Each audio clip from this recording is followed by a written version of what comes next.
Assalamualaikum warahmatullahi wabarakatuh.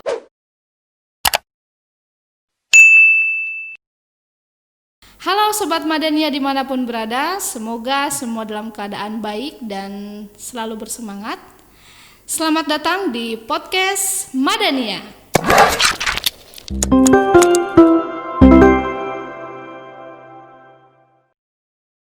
Pada kesempatan kali ini kita akan ngobrol-ngobrol santai dan tentunya sangat bermanfaat. Temanya kali ini adalah Idul Kurban. Karena momennya sangat pas banget nih. Kita sebentar lagi akan merayakan Hari Raya Idul Kurban. Nah, Sobat Madania, hari ini kita ditemani bersama Bapak Ahmad Nur Hidayat. Silakan Bapak Ahmad menyapa para sobat kita semuanya. Assalamualaikum warahmatullahi wabarakatuh. Sobat Madania dimanapun berada, semoga semuanya sehat walafiat. Baik Bapak Ahmad, terima kasih sudah mau diajak-ajak ngobrol di podcast Madania kali ini. Kita di sini Pak akan ngobrol bareng sekaligus menjawab beberapa pertanyaan yang sudah masuk mengenai kurban Pak. Yang pertama ini pertanyaannya adalah sebenarnya Pak, kurban itu apa dan sejarah awalnya kita harus melaksanakan ibadah kurban itu seperti apa? Iya, baik. Kurban itu diambil dari kata qoriba yaqrabu, artinya mendekat. Jadi kalau kita ambil makna filosofi dari makna bahasa Arabnya, bahwa kurban adalah proses kita menghadirkan pengorbanan kita kepada Allah Subhanahu wa taala untuk membuktikan bahwa kita itu betul-betul bertakwa kepada Allah Subhanahu wa taala. Ini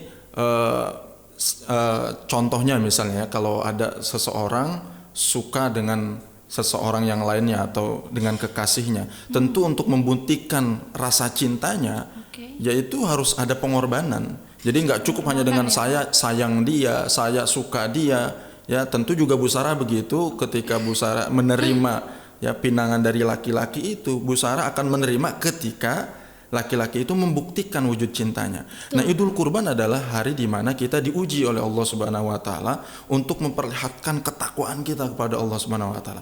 Salah satunya adalah dengan mengeluarkan sebagian harta kita. Nah, tentu kita tahu betul bahwa memang ujiannya adalah mengeluarkan apa yang kita cintai. Nah, yang kita cintai adalah harta dan itu nggak mudah. Tadi pertanyaannya kan berikutnya, mulai kapan kan kira-kira? Betul Pak, mulai kapan kira-kira nih? Nah, mulainya dari Nabi Ibrahim alaihissalam. Kita tahu betul Nabi Ibrahim tuh ujiannya banyak. Betul sekali Ya, Pak. beliau sudah lama tidak dikaruniai anak. Ketika hadir seorang anak yang bernama Sayyidina Ismail, diuji oleh Allah Subhanahu wa taala, dibawa ke tempat yang sepi dan dilakukan oleh Nabi Ibrahim. Setelah ditunggu dari kecil sampai tumbuh besar, ternyata ujian datang lagi. Nah, tujuannya apa sih? Untuk membuktikan apakah betul Nabi Ibrahim itu cinta kepada Allah Subhanahu wa taala sehingga mendapatkan derajat Khalilullah. Khalilullah, kekasih Allah Subhanahu wa taala, itu tidak datang gratisan, tetapi datang melalui ujian. Nah, ini makna singkat dari kurban. Jadi kurban adalah waktu di mana kita menghadirkan bukti kalau kita betul-betul cinta Allah dan bertakwa kepada Allah Subhanahu wa taala. Demikian Bu Sarah. Oke, terima kasih Pak. Jadi memang ini bukti ya Pak ya, bahwa kita ini cinta atau tidak kepada Allah, mau mengorbankan atau tidak. Nah, di dalam sejarah Nabi Ibrahim dan Ismail itu kan ya Pak ya, kita ketahui bahwa ketika Nabi Ibrahim mau merelakan anaknya untuk disembelih, kemudian tiba-tiba berubah menjadi domba seperti itu ya Pak ya. Nah, apakah hewan yang harus kita kurbankan itu harus domba begitu Pak, atau boleh hewan yang lain gitu? Ayam misalnya gitu ya. Menarik juga ya. Nah, yang nggak sanggup beli domba, udah saya korban ayam aja, yang penting saya ikhlas lillahi ta'ala. Nah, begitu, gitu. Pak. Keren Gimana juga. itu? Bagus sebenarnya, semangatnya adalah menghadirkan bukti ketakwaan pada Allah. Tapi kita jangan lupa bahwa Idul Kurban itu tidak hanya sekedar pengorbanan, tetapi wujud kalau kita juga patuh terhadap SOP, prosedur. Ada SOP-nya. Ibadah itu nggak melulu tentang semangat, nggak melulu tentang ikhlas. Jadi antara ikhlas, semangat, dan juga sesuai dengan prosedurnya itu harus beriringan. Jadi nggak boleh misalnya saya mah yang penting ikhlas aja, atau yang penting saya mah memperlihatkan ketakwaan saya, nggak berhenti di situ. Maka ada contohnya, harus ada contohnya. Yang memberikan contoh adalah Rasulullah SAW. Nah, para ulama tentu sudah menyampaikan binatang-binatang yang masuk dalam kategori untuk dikurbankan, salah satunya unta atau sapi dan sejenisnya, dan juga domba dan sejenisnya. Nah, ini binatang-binatang yang sesuai dengan tuntunan fikih kita itu diperkenankan untuk dijadikan kurban. Jadi ini secara fikihnya. Tentu setelah kita penuhi secara fikihnya harus juga diiringi dengan ikhlas lillahi ta'ala supaya diterima, kan kira-kira begitu. Oke, jadi ada aturannya ya Pak, untuk hewan yang boleh dikurbankan. Kira-kira kriterianya Pak, apakah ada syarat-syarat tertentu sehingga hewan yang tadi disebutkan oleh Bapak itu bisa dikurbankan?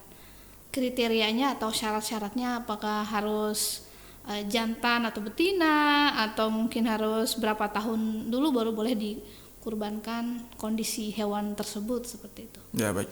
Ya, Sobat Madaniyah yang kemungkinan alhamdulillah sebentar lagi mau beli binatang kurban, ada syarat-syarat atau hal-hal yang harus kita perhatikan ketika kita membeli hewan kurban. Pertama, pastikan bahwa hewan kurban kita itu terhindar dari aibnya, ya. Jadi terhindar dari aib itu maksudnya bagaimana? Kita perhatikan matanya bermasalah atau enggak. Jadi kalau Bu Sarah mau beli kambing itu perhatiin matanya. Kalau matanya bermasalah jangan dibeli, karena tidak masuk syaratnya untuk disembelih atau dikurbankan. Lihat kakinya juga berjalannya bagaimana? Atau badannya ini terlalu kurus atau karena berpenyakit. Nah, ini paling penting sekali bagi Sobat Madaniyah yang ingin membeli kurban, itu pastikan bahwa kurban yang kita beli itu betul-betul sudah dalam keadaan sehat. Ya, dalam keadaan baik. Nah, adapun berkaitan dengan usianya dan sebagainya, di kita itu kebanyakan alhamdulillah menghadirkan kambing-kambing atau domba-domba yang sudah masuk usianya. Sudah masuk usianya rata-rata di tukang dagang itu. Jadi kita nggak mesti nanya lagi biasanya. Tapi kalaupun kita mau perhatikan itu usianya masuk ke 2 tahun. 2 tahun ya. Kalau sapi maksudnya usianya di 2 tahun itu baru boleh disembelih. Nah, apalagi kalau yang kita lihat itu tentunya tadi aibnya tidak ada, ya usianya sudah masuk, dan ya pastikan memang kambingnya itu kalau kita merujuk pada hadis Rasul itu ada kriteria yang sangat spesifik digambarkan oleh Rasulullah SAW. Dulu Rasul menyembelih domba, ya. Dombanya itu amlahaini, akronaini. Maksudnya amlah itu bagaimana? Para ulama berbeda pandangan. Amlah itu warnanya putih tapi ada hitam-hitamnya dikit. Ada hitam-hitamnya dikit. Nah, jadi kalau mau ke tukang kambing nyari ini warna coklat, ini warna putih, ini warna putih ada hitam-hitamnya. Nah, ambil warna putih yang ada hitam-hitamnya. Ya, meskipun Imam Nawawi bilang amlah itu putih polos, nggak ada hitam-hitamnya. Nah, yang kedua akronaini. Akronaini itu cari yang tanduknya itu bagus. Jadi kalau bisa cari yang bagus tuh tanduknya. Nah, ini yang digambarkan dalam hadis Rasulullah SAW. Wallahu a'lam bishawab. Oke, baik Pak Ahmad. Di sini juga ada lagi pertanyaan, setelah kita memilih hewan kurban ya Pak, itu kan ada proses penyembelihan. Nah, apakah ada prosedur juga agar mungkin kita kan kadang ada yang nggak tega gitu ngelihat hewan kurban kita mau disembelih gitu. Apakah ada proses-proses atau prosedur penyembelihan yang baik itu seperti apa Pak? Nah, ini di dalam hadis Rasulullah SAW bersabda, Innallaha katabal ihsan ala kulli syai. Sesungguhnya Allah Subhanahu wa taala itu mengharuskan adanya ihsan pada hal apapun. Jadi kita sebagai guru dan pendidik gitu ya, guru dan pendidik ya harus ngajar dengan ihsan. Artinya ngajarnya maksimal sesuai dengan aturan mainnya atau SOP-nya. Nah, demikian juga ternyata karena di dalam Islam itu semuanya harus berkualitas dan ihsan, dalam menyembelih juga begitu. Kelanjutan hadisnya Rasulullah menyampaikan, wa idza dzabhtum fa ahsinidz dzibhata. Kalau engkau menyembelih sembelihan, maka sembelihlah dengan cara yang baik. Nah, Rasul menyampaikan lagi, falyuhidda syafratahu wal yurih dzabihatahu. Hendaknya ketika akan menyembelih pastikan pisaunya tajam. Nah, itu. Jadi sebelum kita nyembelih, pisau itu harus benar-benar tajam. Jangan sampai pisau yang masih karatan kita pakai untuk nyembelih. Bayangkan bagaimana rasanya sembelihan itu. Ya pasti sakit juga walaupun tajam kan, kira-kira begitu. Karena tumpul akhirnya kan lama prosesnya. Kasihan. Ya, wal yurih dzabihatahu, memberikan rasa tenang juga kepada sembelihan. Maksudnya bagaimana? Kita nyembelih kambing di sini. Terus calon-calon sembelihan ada di sebelah sana ngeliatin kambing yang disembelih. Nah, ini jangan sampai kejadian. Kenapa? Kambing juga stres. Betul. Jadi yang stres itu nggak cuma manusia ya. Hewan juga bisa stres. Bayangkan Islam mengajarkan kepada kita untuk memberikan perhatian, bahkan muamalah yang baik bahkan terhadap sembelihan kita. Nah, jadi prosesnya adalah pastikan tajam pisaunya, lalu sembelihannya dihadapkan wajahnya ke arah kiblat. Harus ke arah kiblat ya, Pak? Anjuran saja. Artinya kalaupun nggak menghadap kiblat tetap sah sembelihannya. Jadi anjurannya, sunnahnya menghadap kiblat dengan bagian kiri ada di bawah. Bagian kirinya ada di posisi bawah.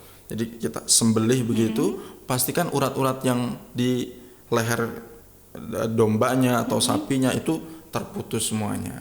Nah, sambil mengucapkan Bismillahi Allahu Akbar. Bismillahi Allahu Akbar. Nah, ini untuk yang menyembelih. Tapi ini kadang-kadang ada juga yang lupa nih Bu Sarah.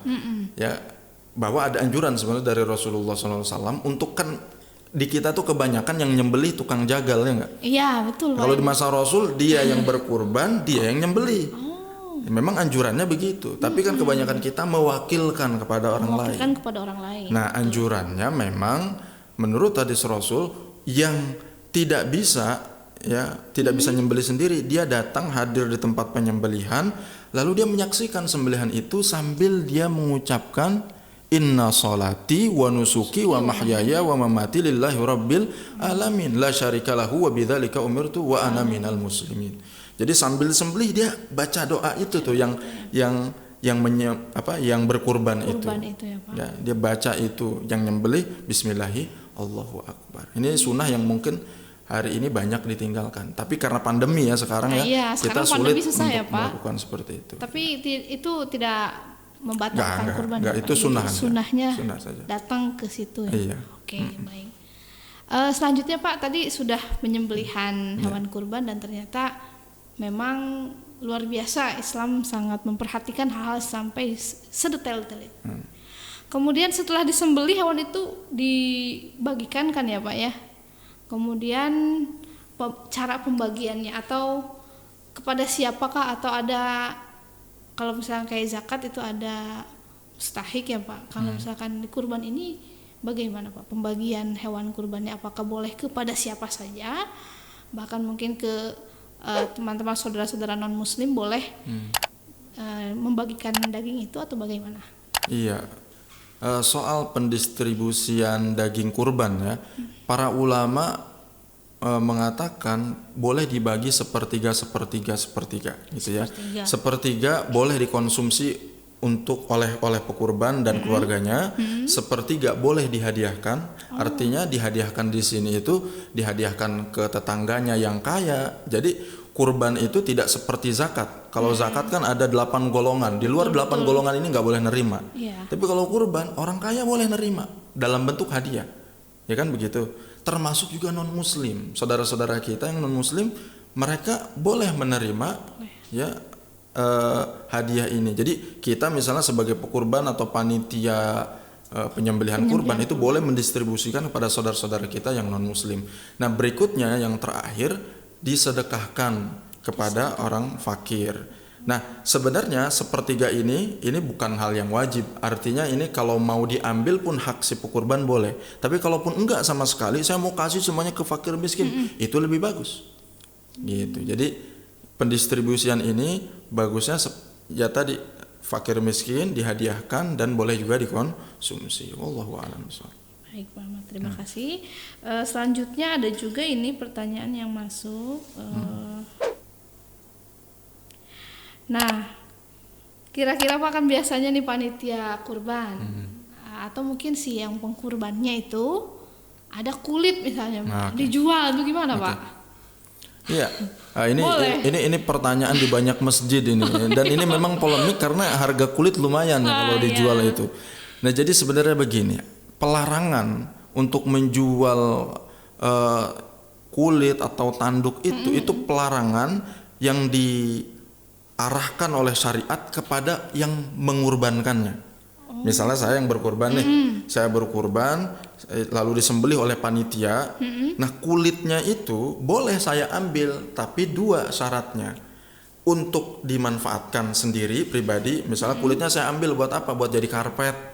Itu boleh gitu ya. Ya, buat apa? Buat saya makan sendiri misalnya kulitnya, boleh. Ya. Atau disedekahkan. Ya udah deh, kulitnya nggak saya ambil buat panitia penyembelihan saja. Nah, itu boleh. Tapi kalau diambil untuk tujuannya dijual oleh yang pengurban, maka ini nggak boleh. Nah, sekarang pertanyaannya kan, misalnya yang ngejual ini bukan pengurban, yang ngejual masjid, boleh atau enggak? Boleh, karena masjid atau panitia penyembelihan kurban, mereka bukan yang berkurban, mereka orang lain. Mereka yang mendapatkan sedekah dari para pekurban. Kata para pekurban, silakan ambil saja tanduknya, ambil saja kulitnya. Lalu oleh panitia itu dijual, maka boleh. Setelah dijual uangnya disedekahkan misalnya, itu bagus. Ya, gitu. Wallahu a'lam. Oke, jadi yang tidak boleh itu bagi pekurbannya ya Pak? Bagi pekurbannya, Bu Sarah beli kambing, kulitnya dijual. Kalau dijadiin tas boleh Bu Sarah. Ya dipakai misalnya ke sekolah boleh. Boleh. Tapi kalau dijual, itu nggak boleh. Uangnya itu ya Pak ya? Ataupun dijadiin tas terus dijual, itu nggak boleh. Gitu. Ya. Oke, baik Pak Ahmad. Selanjutnya Pak, ini kan kadang kita kendalanya untuk beribadah kurban itu finansial salah satunya ya Pak ya. Kemudian misalkan kita usaha dengan arisan seperti itu, arisan kurban, bisa nggak Pak kalau kayak gitu? Oh, ini menarik ya. Di masa Rasulullah tentunya ini tidak ada nih arisan kurban gitu kan. Arisan gantian, muteran, sahabat fulan gitu. Nah, ini menarik, tapi yang harus kita kembalikan bahwa arisan itu masuk dalam bab utang piutang. Ya kan? Arisan itu sebenarnya kan bukan uang kita beli, tapi uang teman-teman kita. Artinya apa? Kita tetap punya kewajiban untuk membayar ke teman kita kan? Berarti ini adalah utang piutang. Nah, para ulama bicara tentang utang piutang untuk beli kurban itu bilang, karena sebenarnya gini, kalau kita balik lagi tentang kurban, di antara syaratnya adalah mampu sebenarnya. Mampu untuk membelinya. Nah, saat mendefinisikan mampu ini, di antara para ulama mengatakan bahwa yang dimaksud mampu termasuk orang yang mampu untuk bayar hutang.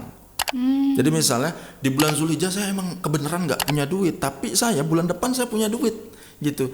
Jadi hari itu dia dianggap mampu karena mampu untuk membayar utang. Nah, jadi kalau kita merujuk pada pendapat ini, maka arisan ya kurban itu boleh ya Pak ya, kalau kita merujuk pada utang piutang ya. Cuman memang jadi masalah dalam urusan arisan itu kadang-kadang arisannya berapa, terus pas membeli kurban lah ternyata harganya lebih mahal dibandingkan yang dikumpulkan. Ya kan, akhirnya masalah lagi. Jadi kalau mau memang dipastikan dulu dombanya atau sapinya, baru di situ berapa setiap anggota harus membayar itu. Jadi dia masuk ke bab utang piutang gitu. Wallahu a'lam bishawab. Itu tetap bisa berkurban ya Pak? Ya, artinya kalau kita merujuk pada pendapat ulama yang membolehkan dengan berhutang dulu. Ya, karena banyak juga ulama yang membolehkan pendapat tadi dengan utang dulu, ya udah nanti bayarnya nanti. Itu udah masuk dalam kategori mampu. Oke, baik. Yang nggak boleh kalau Bu Sarah tahu udah nggak mampu bisa bayar utang, ngutang juga, itu nggak boleh gitu. Berarti itu ada niat nggak bayar Pak. Nah, itu yang nggak boleh ya. Kalau ngutang berarti harus memastikan diri bahwasanya bisa bayar. Ya, Allah. Oke, baik. Terima kasih Pak Ahmad.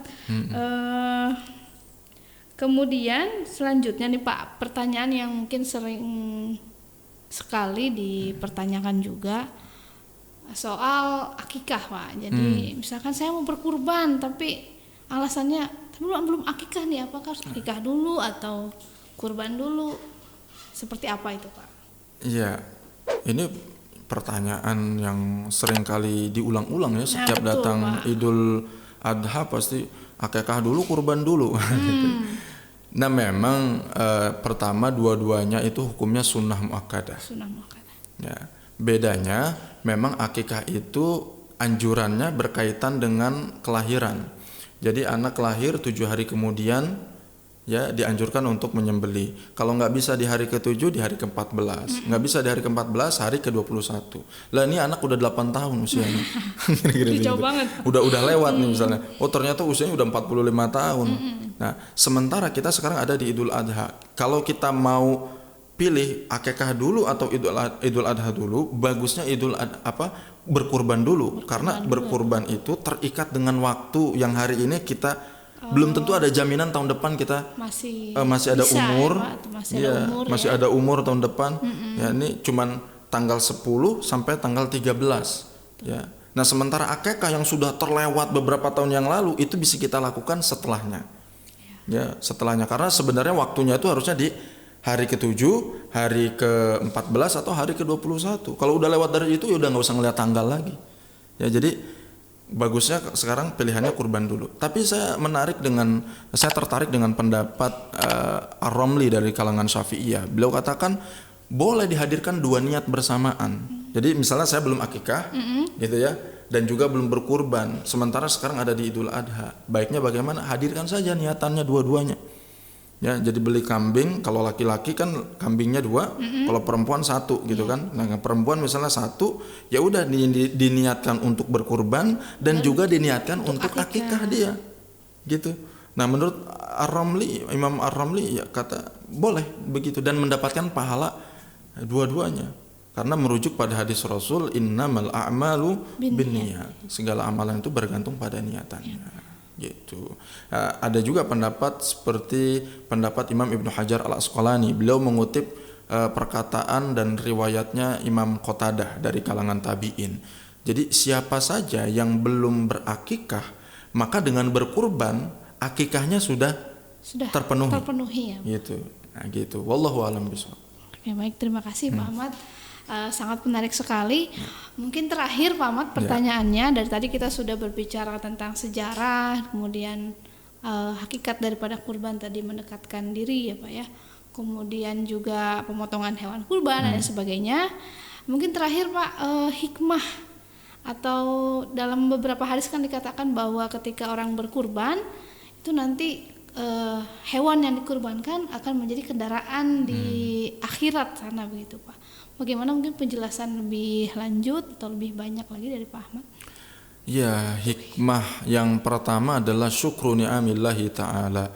Pertama, kita sebagai bentuk rasa syukur kita pada Allah Subhanahu wa taala, diberikan oleh Allah nikmat umur, nikmat sehat gitu ya, memiliki keluarga yang sakinah mawaddah warahmah, dan tentunya ada banyak nikmat yang Allah anugerahkan kepada kita dan kepada sobat Madaniyah semuanya ya yang berada di rumah. Kita semuanya mendapatkan nikmat yang begitu besar dari Allah Subhanahu wa taala. Bahkan ketika kita memohon pada Allah, ya Allah berikan kepada aku rezeki, ya Allah berikan kepada aku kesehatan, kita itu sebenarnya udah sehat gitu, tanpa meminta sekalipun alhamdulillah kita sudah diberikan itu oleh Allah Subhanahu wa taala. Nah, maka wujud sebagai rasa syukur kita adalah dengan beribadah kepada Allah, khususnya kita ada di Idul Adha, punya rezeki ya, dan mampu, silahkan keluarkan sebagiannya untuk ya kita sampaikan kepada Allah Subhanahu wa taala bentuk ketakwaan kita. Jadi yang sampai kepada Allah bukan dagingnya, bukan darahnya, tetapi bentuk ketakwaan kita. Itu satu. Ya, yang kedua, mura'atul ghani 'alal fakir.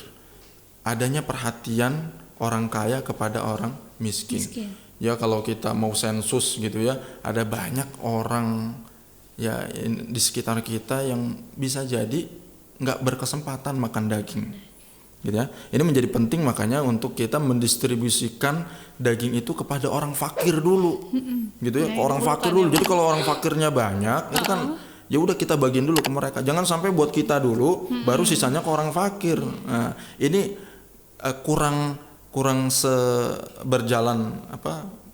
sama gitu ya dengan tujuan dari hikmah dari kurban ini. Jadi kurban itu adalah perhatian orang kaya kepada orang fakir. Jadi itu. Yang ketiga, ihya'an li sunnati abina Ibrahim wa nabiyyina Muhammadin sallallahu alaihi wasallam. sebagai bentuk menghidupkan sunnah Nabi Ibrahim dan Nabi Muhammad SAW. Jarak kita dengan Nabi Ibrahim ribuan tahun. Jarak kita dengan Nabi Muhammad kurang lebih 15 abad. Jauh sekali. Tapi apa yang membuat kita menjadi dekat dengan Nabi Ibrahim dengan Nabi Muhammad? Kita masih menghidupkan sunnah Nabi Ibrahim dan Nabi Muhammad SAW. Nah, ini kurang lebih 3 di antara hikmah disyariatkannya kurban. Wallahu a'lam bishawab. Oke, baik Pak. Untuk teman-teman kita atau untuk anak-anak kita di SD nih Pak ya, supaya semangat luar biasa untuk berkurban, karena kan sekarang ini pandemi ya Pak, mungkin pembelajarannya juga agak berkurang. Kira-kira ada tidak kata-kata atau kata-kata semangat dari Pak Ahmad nih untuk anak-anak kita yang di SD ini supaya kedepannya lebih bersemangat lagi untuk mau berkurban? Ya, yang SD, yang SMP, yang SMA, ya terutama semuanya insya Allah dengan berkurban rezeki kita tidak berkurang tetapi bertambah. Man dzalladzi yuqridullaha qardan hasana fayudha'ifahu lahu ad'afan katsira. Siapapun yang mengeluarkan sebagian rezekinya di jalan Allah Subhanahu wa taala, salah satunya dengan berkurban, akan Allah ganti dengan yang lebih banyak.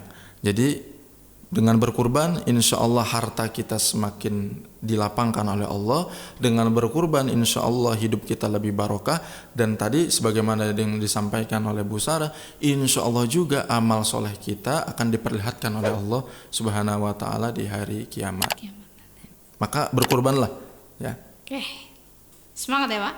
Ya, semangat berkurban. Semangat berkurban. Oke, baik Pak Ahmad, terima kasih banyak atas waktunya. Sama-sama, dan kesempatannya. Tentunya juga dengan ilmu yang Bapak berikan, semoga bisa memberikan pengetahuan atau wawasan luas bagi sobat-sobat Madania semua, dan memberikan motivasi untuk kita semuanya. Mudah-mudahan berkesempatan bisa berkurban. Amin. Entah itu tahun ini ya Pak. Tahun ini masih ada kesempatan ya Pak. Kita masih ada 3 harian lagi. Oh iya. Kebetulan juga sekolah Madania juga memberikan fasilitas kepada teman-teman sobat Madania yang berminat untuk berkurban melalui kita. Ya silahkan ya dihubungi penanggung jawabnya. Betul sekali. Mudah-mudahan pembicaraan kita pada kesempatan kali ini banyak membawa manfaat. Amin, dan tentunya diridhoi, dirahmati oleh Allah Subhanahu wa taala. Sampai jumpa lagi di kesempatan selanjutnya. Pak Ahmad, terima kasih banyak, sehat selalu dan rezekinya mudah-mudahan dilancarkan. Amin ya rabbal alamin. Oke, sobat Madania dimanapun berada, jangan lupa untuk follow Instagram Madania @madaniaschool dan sosial media lainnya di bawah ini. Jangan lupa juga untuk like, comment, and subscribe, dan tunggu video podcast lainnya. Wassalamualaikum warahmatullahi wabarakatuh.